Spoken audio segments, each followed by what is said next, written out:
Hey guys, this is Lube Cubes. We're back again with another Bad League deck profile. This is from October Week 5, 4th place with Magical Muskets. I'm here with Rob, who came in Hello. 4th place. Yeah, how's it going, Rob?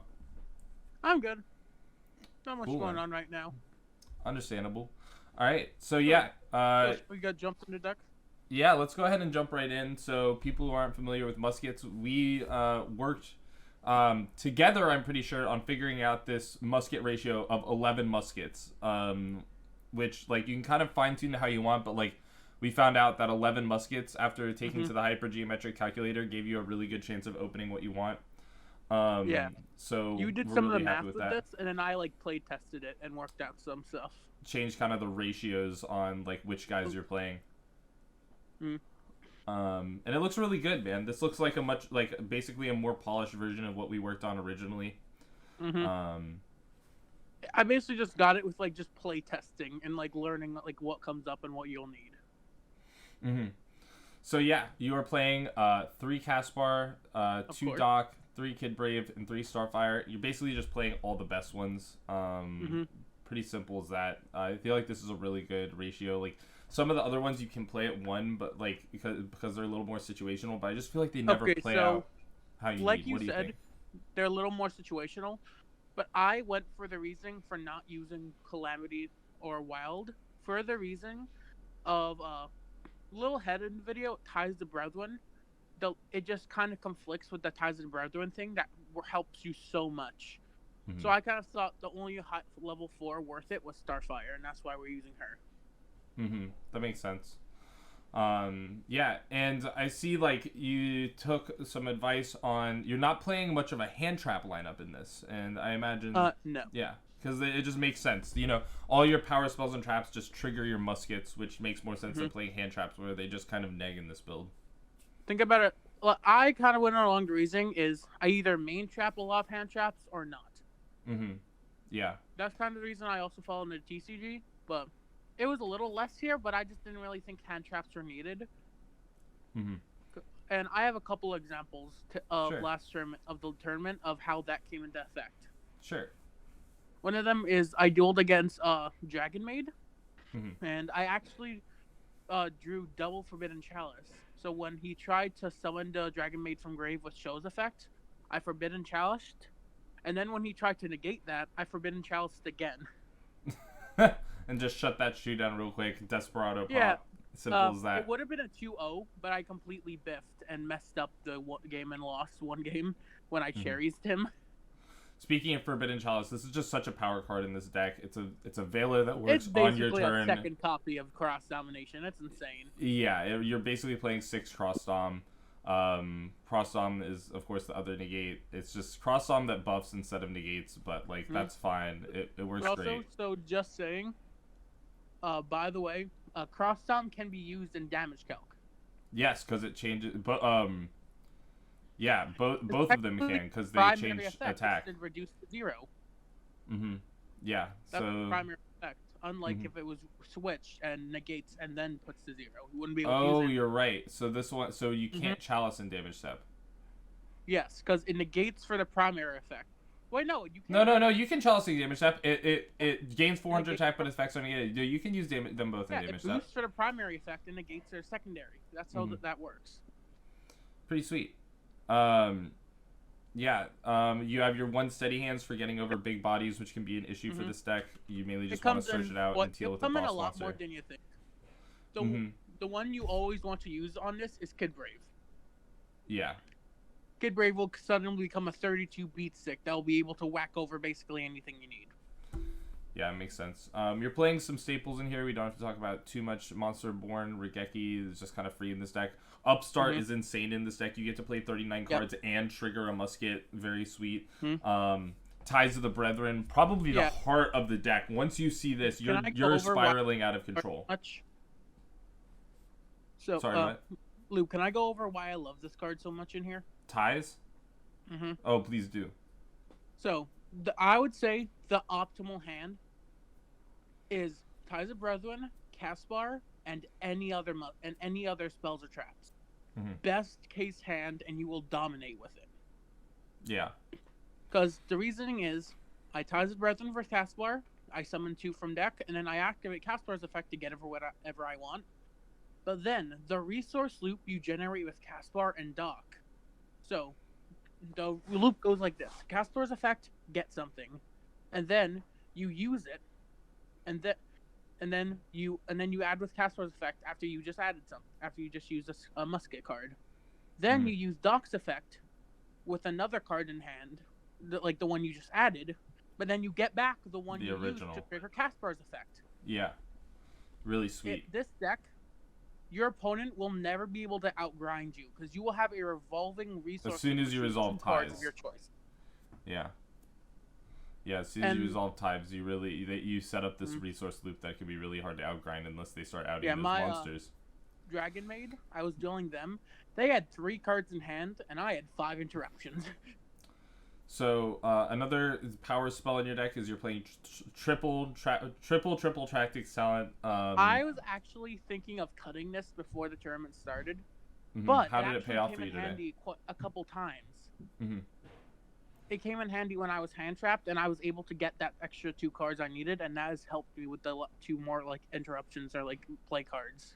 Yeah, I feel like this is a perfect deck for talents where like this shines. deck already generates so much advantage, but then you activate it under a musket, and it's even more so.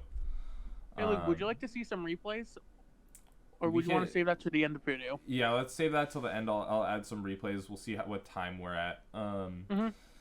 So then for your trap lineup, we'll go in reverse order here. Triple Last Stand, triple Desperado, 1 Dancing Needle. I mean, these, in my opinion, are some of the best in the context in bad format. And but triple Last Stand is not something a lot of people do. Is this just a meta call?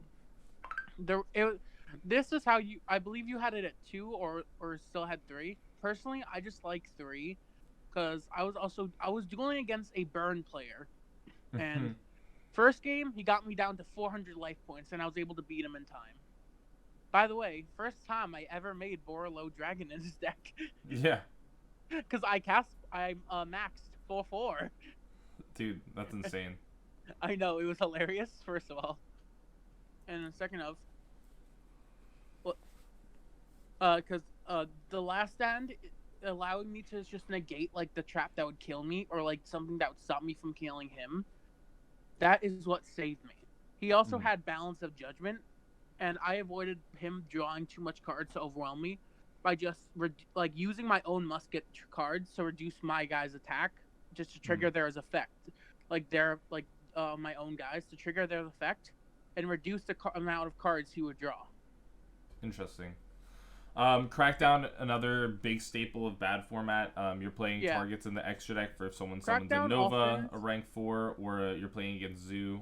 You're playing the whole lineup. Definitely. So just saying, with Crackdown, you always want to put it in a... Say you have a Doc or a Kid Brave, it's okay to put it in their zone. You never want to put a Crackdown in Caspar's zone. Never. Never. Okay. Because once you resolve the thing, you won't be able to resolve him anymore until you change the zone and get him and summon a new one. And he's pretty much the heart of the deck. With Doc and Caspar, it's a lot less essential. Because Kid Brave, it's a lot less essential in Doc. Yeah, Doc is good, but if you're already have 3 cards, it won't matter that much. You'll have time to set up a new one. And Kid Brave, not really that big of an issue because he's kind of more of a gamble. But sometimes that gamble does pay off. Because say you have a Starfire in your hand you don't need, or you bricked on another musket, just kind of reload your hand with that, and it kind of helps. Yeah.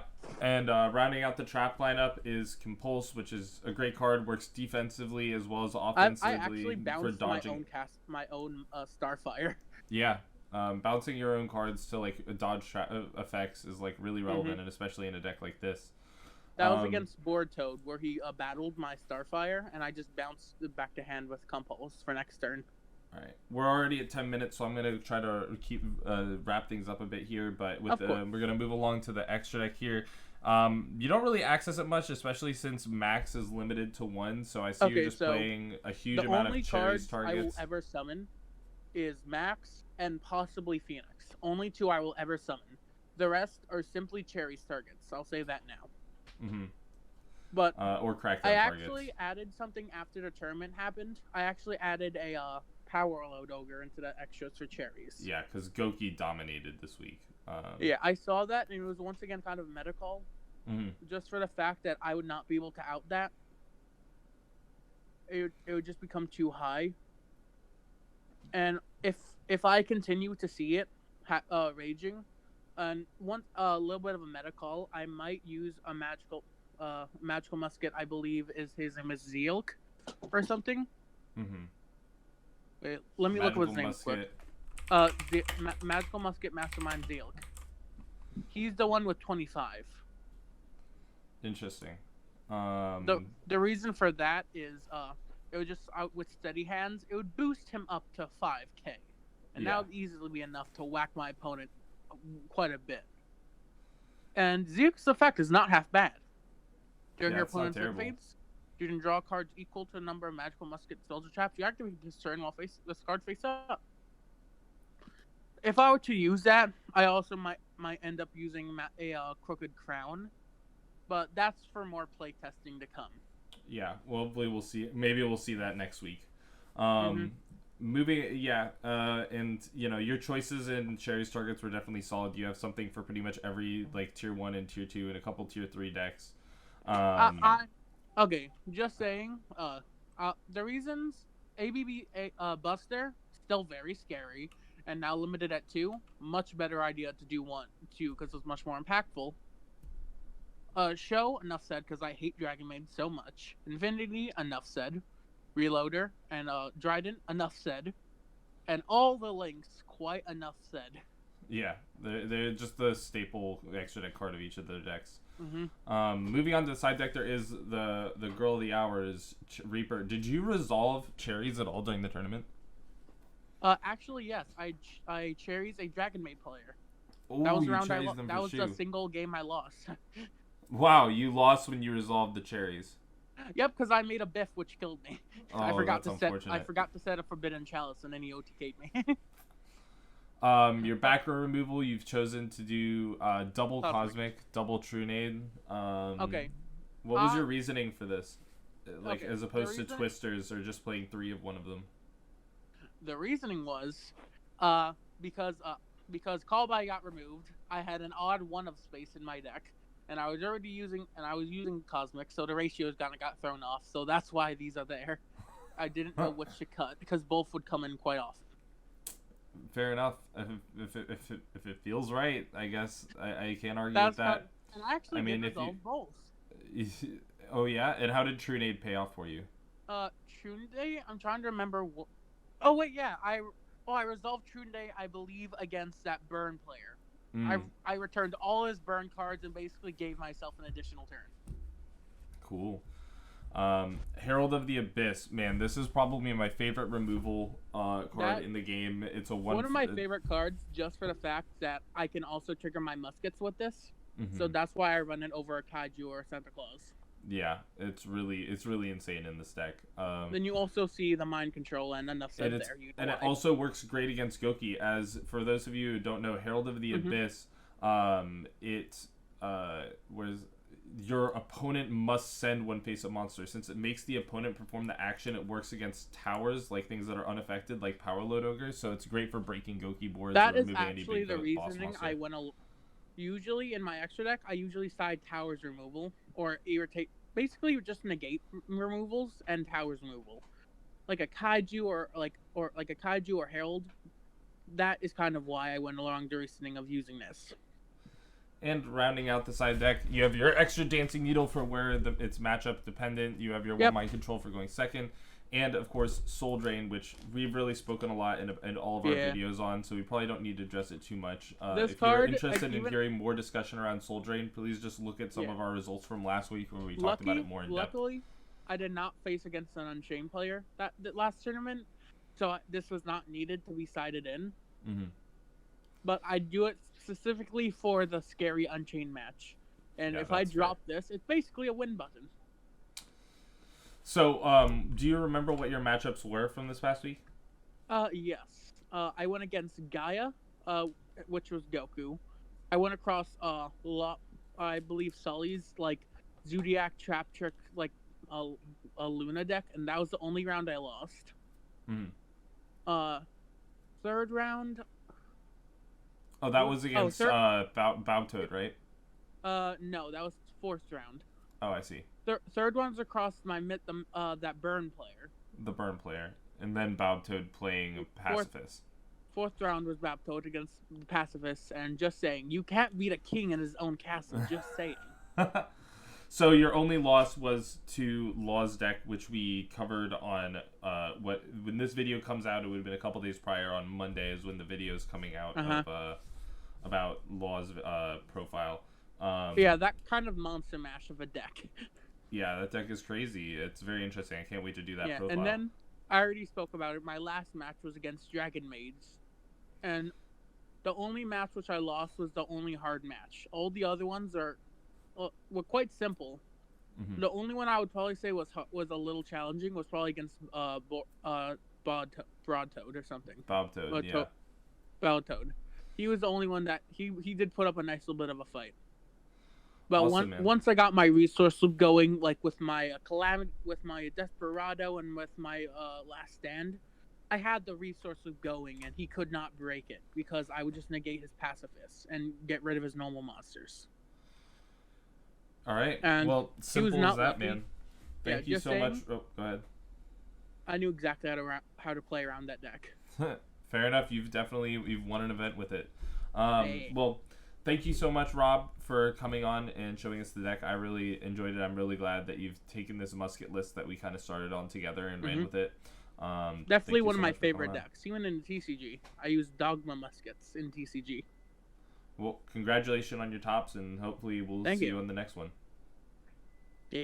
All right, and this is Lube Cubes signing off.